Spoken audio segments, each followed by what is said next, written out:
ये चैनल केवल मनोरंजन के लिए है। हम किसी भी तरह की अंधश्रद्धा को बढ़ावा नहीं देते। रात के 11:15 का समय था। इंस्पेक्टर अरविंद और उसके साथ एक कैमरामैन पंकज जैसलमेर के बूटा गांव के सरपंच की एक हत्या की खोज में गए थे।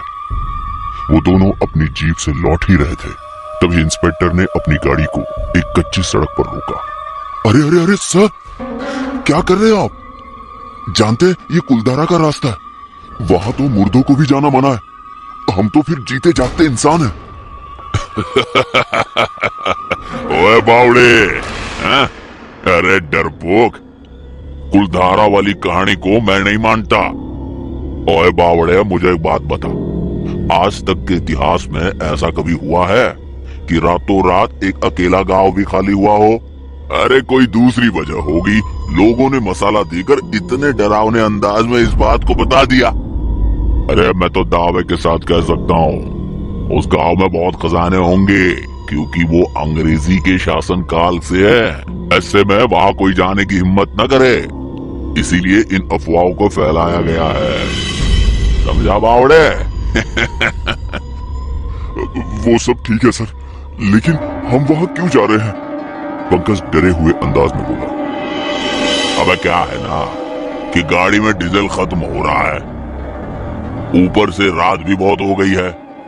कुलधारा पार करने के तुरंत बाद हम कठिनगंज में रहेंगे और आज रात वही हॉस्टल में गुजारेंगे। हाँ, बस 5-7 किलोमीटर की दूरी तो तय करनी है। अब भले वो कुलधारा के अंदर से गुजरना हो। अरे अरे मालिक, ये क्या कह रहे हैं आप? कुलधारा के अंदर जाएंगे, वो भी रात के 12 बजे? मैं कह रहा हूँ हमारी आत्मा तक का पता नहीं चल पाएगा। देखो देखो मालिक, मैं कह रहा हूँ। पंकज के लाख समझाने के बाद भी इंस्पेक्टर अरविंद पर उसके किसी भी बात का कोई असर नहीं हुआ, और होगा भी क्यों, क्योंकि अरविंद का बस 1 हफ्ते पहले ही इस शहर में तबादला हुआ है, और वो जिस शहर से आया है वहां भूत प्रेतों को सिर्फ किस्से कहानियों तक ही रखा जाता है। लेकिन एक बात और भी थी कि अरविंद खुद भी कुलधारा के इतिहास और वर्तमान से अनजान था। वो जितना हल्के में इस सच्चाई को ले रहा था, उससे कई गुना भयंकर इसका सच था। खैर, अरविंद जीप को मोड़ लेता है और अपना समय और मेहनत बचाने के लिए अब उसकी जीप दाखिल हो जाती है कुलधारा के अंदर। यार, ये तो गांव तो भूल-भुलैया जैसे लग रहा है। हर जगह पर मोड़ है, रास्ते का कुछ पता ही नहीं चल रहा। अरविंद खुद से बड़बड़ाए जा रहा था। तभी सामने अरविंद को एक चाय की टपरी दिखती है, जहां कुछ लोग बैठे थे। अरविंद हंसने लगता है और कहता है, बावड़े, देख लिया सच्चाई? तुम क्या कह रहे थे? इस गांव में परिंदा भी पर नहीं मारेगा। सामने देखो, क्या ये कोई इंसान नहीं है? नहीं, पंकज डरते हुए कहता है। क्या मतलब? ये बात तो मुझे भी समझ में नहीं आ रही है कि आखिर इस गांव में इंसान कैसे दिखाई पड़ रहे हैं। अब भी तुम उन बातों को सच मान रहे हो जिसे उन गांव वालों ने फैलाई है। खैर, तुम रुको, मैं उनको कठिनगंज का रास्ता पूछ कर आता हूँ। अरे अरे सर सर सर रुकिए सर, कहाँ जा रहे हो आप? सर सर, वो सब कब्र से निकले हुए मुर्दे हैं, भागो जल्दी सर। पंकज जीप के अंदर से ही आवाज लगाता है। अरविंद तब तक जीप से थोड़ा दूर निकल चुका था और पंकज की बातों को अनदेखा करता हुआ वो सीधा उस चाय की टपरी पर पहुंचता है। चाय की टपरी पर बैठे कुछ अजीब लोग। ओए हेलो, मैं इंस्पेक्टर अरविंद नया नया आया हूँ। क्या आप मुझे बता सकते हैं कठिनगंज चौराहा कहाँ मिलता है? दरअसल मैं थोड़ा खो गया हूँ यहाँ। अरविंद की बात बस लोग सुन रहे थे, लेकिन इनमें से किसी ने भी कोई आवाज नहीं दिया। अरविंद इस बार थोड़ा चिढ़ गया और बोला, क्या तुम लोगों ने सुना मैंने क्या कहा? मुझे कठिनगंज जाना है। क्या सीधा निकलता है वो चौराहा? ओए भाई, काहे मरने चले आए साहब? अब आपका काफिला कठिनगंज का नहीं, कब्रिस्तान के आखिरी कब्र का तय होगा। तो क्या करेंगे रास्ता जानकर? मतलब मैं भला कब्रिस्तान में क्यों जाऊंगा? अरविंद हल्के से बोल पड़ा। मतलब यही कि जहां भगवान की ताकतें भी नाकाम हो जाती है, वो जगह है कुलधारा। यहाँ सिर्फ आने का रास्ता है, जाने का नहीं। तभी अरविंद का फोन बज उठता है। अरे अरे सर, मुर्दों से फिजूल बातें करके आप खुद मौत को जल्दी बुला रहे हैं। एक बात का शायद आपको ख्याल नहीं आ रहा, आज अमावस्या की रात है। आज कुदरत का नहीं, प्रेतों का कहर बोलता है। गाड़ी में जल्दी आइए, तुरंत निकलिए। अरविंद जीप की तरफ मुड़ता हुआ जाने लगता है।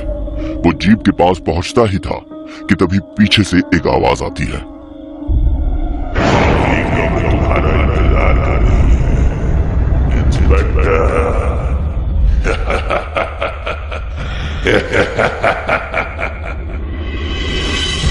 पूरे वातावरण में एक तेज हंसी छूट जाती है। अरविंद पीछे पलटता है तो देखता है अब ना तो वहां कोई चाय की टपरी थी और ना ही कोई लोग जिनसे वो थोड़ी देर पहले बातें कर रहा था। मिल गई तसल्ली? हाँ, मौत की खबर पक्की कर ली ना? हाँ, अब जल्दी आइए गाड़ी में भागकर, इससे पहले कि सारे मुर्दे हमें मुर्दे बना दे। जल्दी आइए। पंकज चिढ़ते हुए बोला। अब तक अरविंद को भी समझ चुका था कि शायद कुलधारा में आने का उसका फैसला बहुत गलत था, लेकिन अफसोस अब देर बहुत हो चुकी थी। अरविंद गाड़ी भगाने लगता है, लेकिन तभी अरविंद अपने गाड़ी के साइड मिरर पर देखता है पंकज गाड़ी के पीछे पीछे भाग रहा था। और तभी उसी वक्त अरविंद को पीछे से आती पंकज की चीख सुनाई पड़ती है। अरे बाप रे, पंकज तो पीछे ही छूट गया।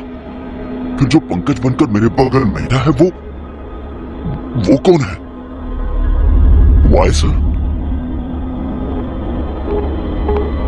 तभी एकदम बिजली कड़कने लग जाती है और बगल में बैठे पंकज का हाव भाव और उसकी शक्ल एकदम बदल जाती है और वो एक शैतानी आवाज में कहता है,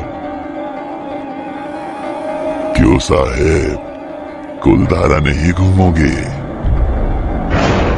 तभी जीप भी एकदम धीमी पड़ जाती है और अरविंद बिना कुछ सोचे समझे चलती जीप से कूद जाता है। पंकज के प्रेत को ठीक अपने बगल में बैठकर उसकी हिम्मत ने जवाब दे दिया था। वो डर से कांपने लगा था। पंकज, पंकज, कहाँ हो तुम? मुझे तुम्हारी बात माननी चाहिए थी। पंकज, पंकज कहाँ हो तुम? ये जगह वाकई बहुत खतरनाक है। पंकज। इसके साथ ही राम नाम सत्य है की बोली जोरों से गूंजने लगती है।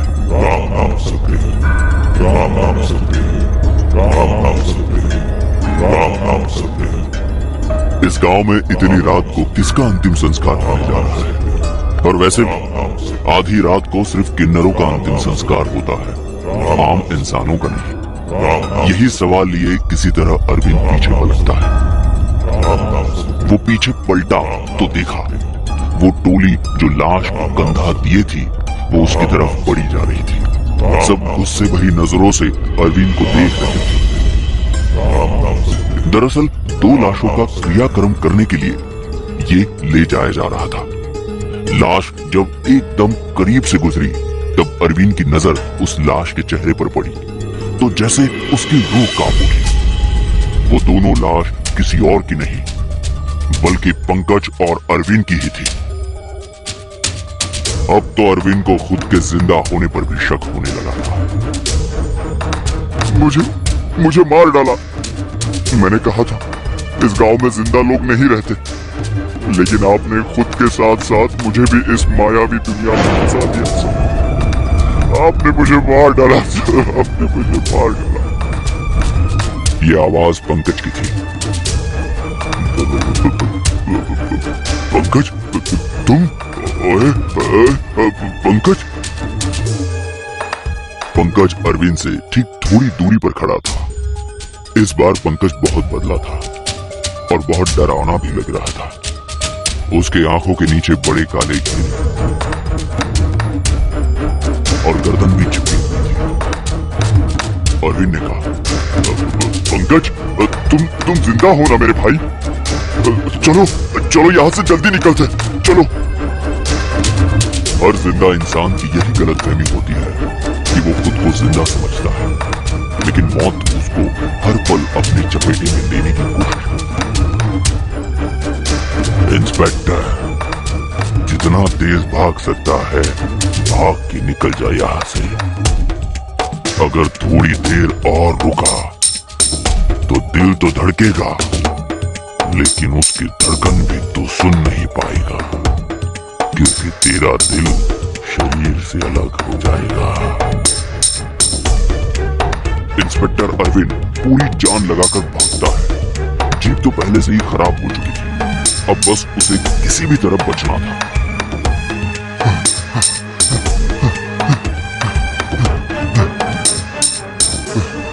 गुलदारा इतनी खतरनाक है, मैंने कभी सपने में भी नहीं सोचा था।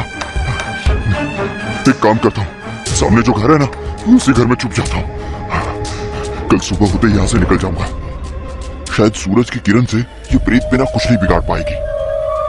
अरविंद का शायद अंत करीब आ चुका था, क्योंकि अब भी वो इस गांव में जिंदा रहने की उम्मीद खोज रहा था।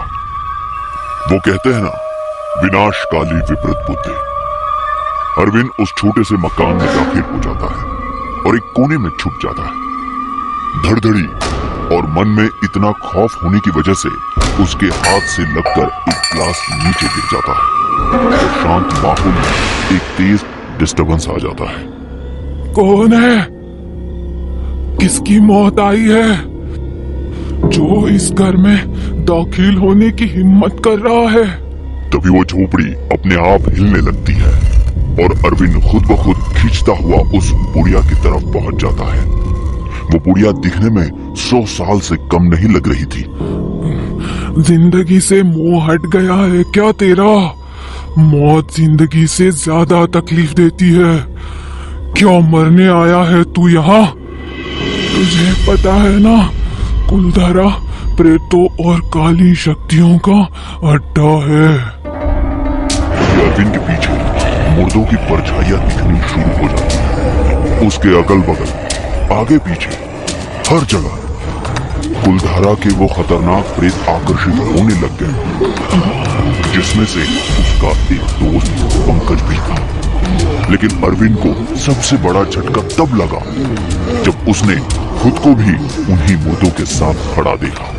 उसने खुद के हमशक्ल को देखा और तभी वो अपने हाथ से दूसरे हाथ को छूने की कोशिश करने लगा, लेकिन उसका हाथ बीच से निकल जा रहा था। तभी पंकज बोला, बिल्कुल सही सोच रहे हैं आप। मेरी और आपकी मौत भी तभी हो चुकी थी जब हम कुलधारा में दाखिल हुए थे, और इसके साथ ही गाड़ी का बहुत खतरनाक एक्सीडेंट हो गया और हम दोनों उसी वक्त मर गए। इसके बाद हमारी लाशों को यहाँ से मुर्दे उठाकर अंतिम विधि करने ले जाने लगे। अब अरविंद को सब कुछ समझ आ रहा था। उसने तो चाय की टपरी से निकलने के बाद खुद की लाश को देखा था। मतलब साफ था कि सब अरविंद का महज एक सपना था, जो किसी खौफनाक सच से कम नहीं था। तभी अरविंद की चीखें, उसके खून के आंसू निकलने लगे और एक खौफनाक चीख के साथ कुलधारा का पूरा वातावरण कपकपा उठा और अरविंद की जिंदगी और ये कहानी यही खत्म हो गई। इस कहानी से हमें एक नई बात का पता चला। कुलधारा सुनसान होने के साथ साथ वहां एक बस्ती है जो कि वही के मुर्दों की है। वहां भी जिंदगी आम गुजर रही है, बिल्कुल हमारी तरह। बस फर्क इतना ही है कि यहाँ जिंदा लोग रहते हैं और वहां मरे हुए जिंदा लाश बनकर। ना तो फिर कभी पंकज का पता चल पाया और न ही अरविंद का। कुलधारा के श्राप पर एक बार फिर रोशनी पड़ी और अब ये साफ हो गया है कि कुलधारा मुर्दों का गांव है, जहां जो भूला भटका चला जाता है वही का होकर रह जाता है और मौत के बाद भी भटकता रह जाता है। यदि आप हमारे चैनल पे नए हो तो चैनल को सब्सक्राइब करना ना भूलें और बेल आइकन पे क्लिक करें ताकि हमारे सारे न्यू स्टोरीज आप सबसे पहले देख सकें।